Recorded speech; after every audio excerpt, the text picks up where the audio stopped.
What's up, comic book junkies? Mike Smith here at Night Tiger Comics in the comic room. And we got a new store, Grand Slam Collectibles.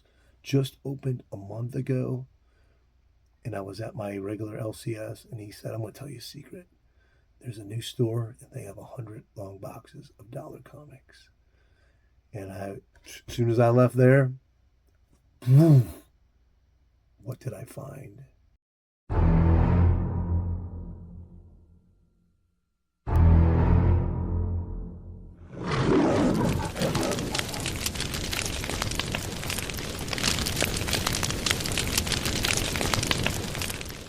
All right, you comic book junkies, I found a new store in town. They've been open a month.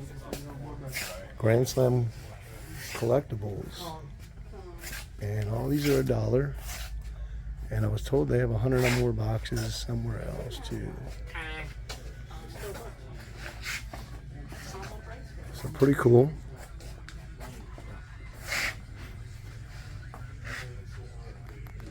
We'll get looking, see if we find anything. They're all $1.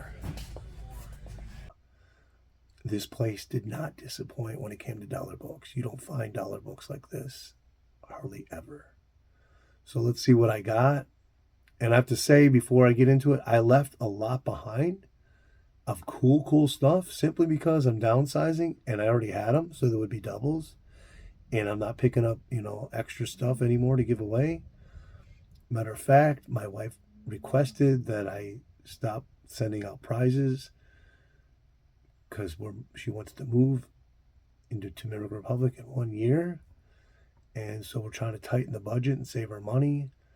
So I left a lot of stuff there. So Grand Slam Collectibles in Ocala. So if you're in the area, you want to hit this store. A lot of bronze for $1, DC and Marvel. All right, let's see what I got. All right, here we go. I haven't done a dollar haul in quite a while. This is Walt Disney's Clint and Mac. Never heard of it, but it's 4-color, $8.89 from 1958. So they had some Golden Age in there, and some early silver, and they had a lot of Dells. Like I said, it was stuff I didn't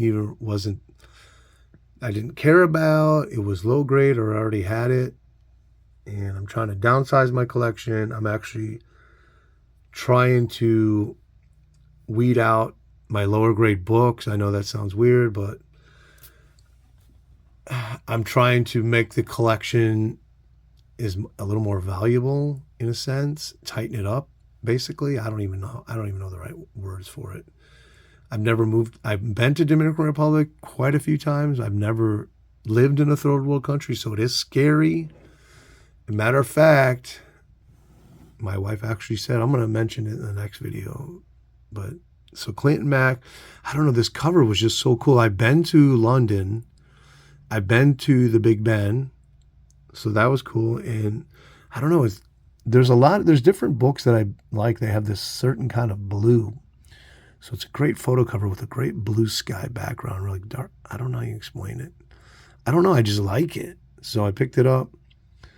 Obviously, it was $1. And I was told by my other LCS owner, I don't know if he talked with the owner, because I didn't really talk with the owner at this Grand Slam Collectibles, that they have like a lot more boxes in the back. So another character I'm fond of, Chilly Willy. And I've been wanting to get a Chilly Willy book. Been looking for the right one. This was $1. Now it is $30. And so later, I'm going to pull this cover off and I'm going to soak it, clean the staples, put it back together, and I think I can make it look really nice.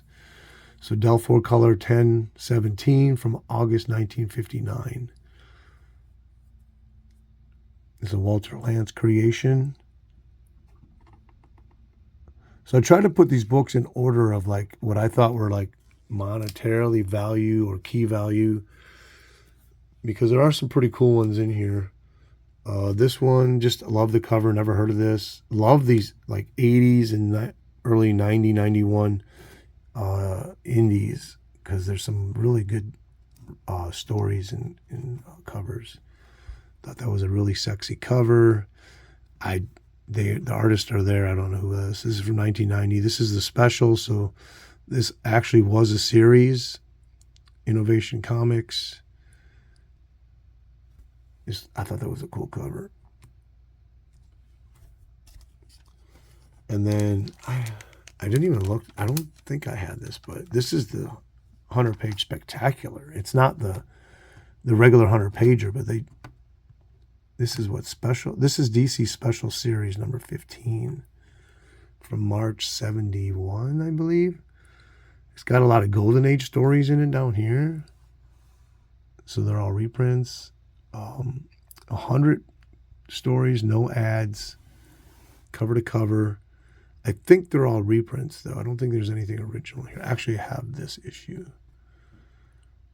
And yeah, it's a pretty low grade copy. And they had different 100-pagers there, but I had all of them. They had a Legion one that oh yeah, look what I did here. Thought it was a cool back cover. I wonder why they have the hyphen there. That's weird. Bobby Reed. World's Greatest Superheroes, Bobby Reed. Doll H for Hero. Supernova, I don't even know who that is. So, how are they the world's greatest? I think it's 73, March 73. It's fun. They did like 4 or 5 of these with different characters. The DC Special Series was an anthology, and then they had different other series, like the Swamp Thing Saga was one of them. No, I didn't have this, and this is a really high-grade copy from June 78. The wedding issue. Great cover, too. Superman Takes a Wife. 35 cents. 40th anniversary issue. Action Comics, 484. And then you have the picture of the issue 1 on there. This is one that I knew about, but it was really never on my radar. So to see this for $1 in a really, really nice condition, heck yeah. And then just a random issue of this series, Voyage to the Bottom of the Sea. I think Dell did a one-shot for the movie. This was the TV show with Dave Hedison. I don't know how you say that. Wasn't he from Land of the Giants? So February, what is this, 66. It's a cool painted cover. I'm a big Gold Key fan. And then I do have this, so this is a second copy, but it was just too nice to leave behind. And it's a George Perez cover. And I think he does interiors. So March 79, Marvel 2-in-1, first appearance of her, which was the female Warlock. Nice Starhawk cover. I love Starhawk. When I first started getting into comic books in 1976 as a kid, Marvel Presents The Guardians of the Galaxy was a series that I came across, I think at a yard sale or something. And it was just so colorful, and Starhawk was so cool looking. Him and Nighthawk were like the first 2 superheroes that became my favorite, just because of the looks. That's a great cover. Look at that Kirby Crackle on there, and it's all in blue. Great book. Okay, I'm a big Jonah Hex fan. They had a lot of Jonah Hex, but I had most of it. I almost have the whole run. But I was missing 26. And this is from 77, I think, 79. So I was missing that. If you have not read Jonah Hex, it is one of the best written Western comic book series ever published. And the art matches almost every issue. They have some great artists on this series. And this is all new DC. Number 26, I'll take it. Like I said, I probably left behind about 8 other issues that I already had. And Jonah Hex, they can be, usually they go for like $10 in a 5.0 grade and higher. So here's number 41, which I didn't have. This actually has 8 more power pack pages of Western action, starring Scalp Hunter in Death Mist. Very cool. what is this, 1980, 81 maybe? 1980. So there's 2 more to complete my Jonah Hex run. I don't know how many I've left, but it ain't many. Hopefully, it's probably less than 15 issues. This was a great find. Now I'm getting into Harvey thanks to Captain Strangelove. This is now from 1974. There were 7 issues in this run. This is number 1. And you know, it's low grade. It's probably a 3.0. And the one thing about Harvey's, they always have the tops cut off, like miscuts all the time. It bugs me. Their comic code is always cut off. But just getting into Hot Stuff, I found a bunch of Hot Stuff Little Devils in the dollar bin at another store. And it's a series I've been reading and enjoying. And very cool. Hot Stuff versus the Weird Moon Addicts. But it's a number 1. Hot Stuff Creepy Cave. So it's a horror title. And it's a Harvey.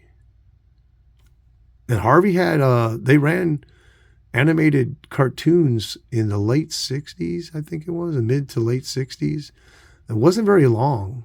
It was only like 4 years, maybe 5, that they ran their characters on TV. But it is some of the coolest cartoon shows to watch.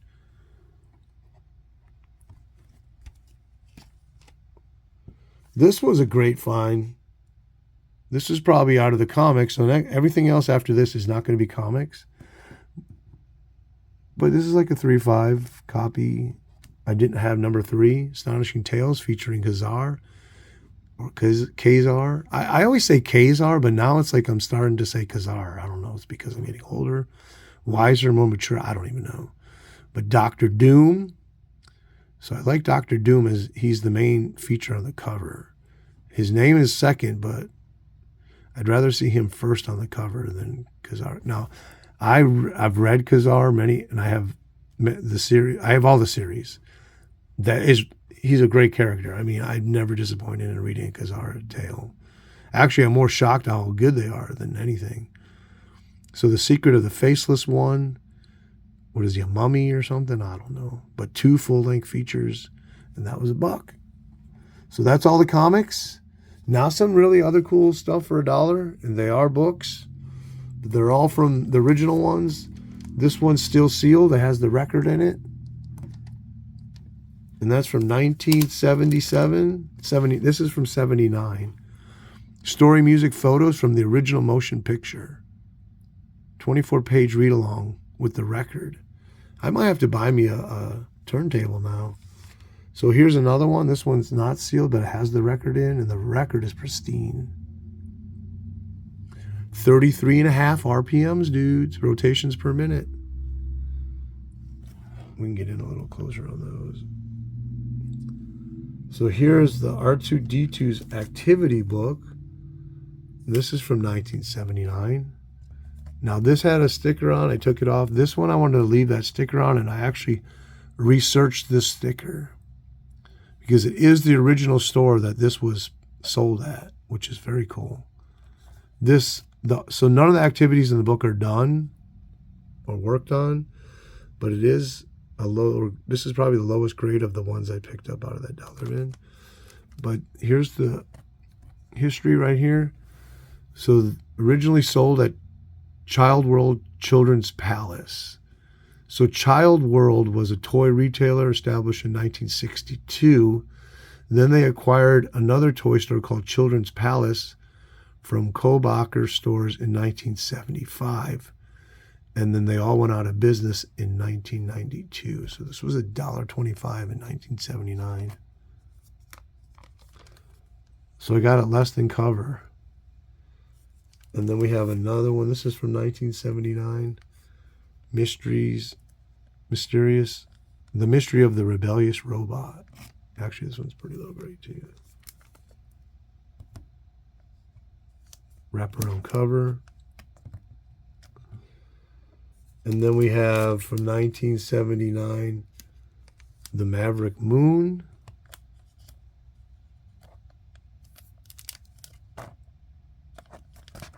That was $1.50 from 1979. Wonder why that one was $1.50.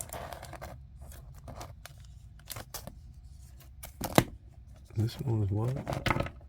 $1. It doesn't say. Okay, and then we're on to the last of the dollar haul, and I want you guys to tell me what you thought in the comments below about any of these books. Would you get them for $1? Are you actively collecting, trying to complete series on any of this stuff? Did you have these Star Wars books when you were a kid? So last one, this one has the cassette tape in it. 1979, Return of the Jedi. Buena Vista Records, which was a subsidy of Disney. They currently are out. They are out of business also. I looked it up. I forget when they went out of business. It was sometime, I think, in the early 2000s, if my memory serves me. But those were all the books I got for $1. Actually, it's hard not to go back there. I'm actually thinking about going back today. But I tell myself they probably haven't put anything new out yet. So I don't want to go through every box again this soon. So, yep, that's my dollar haul. Night Tiger, peace out.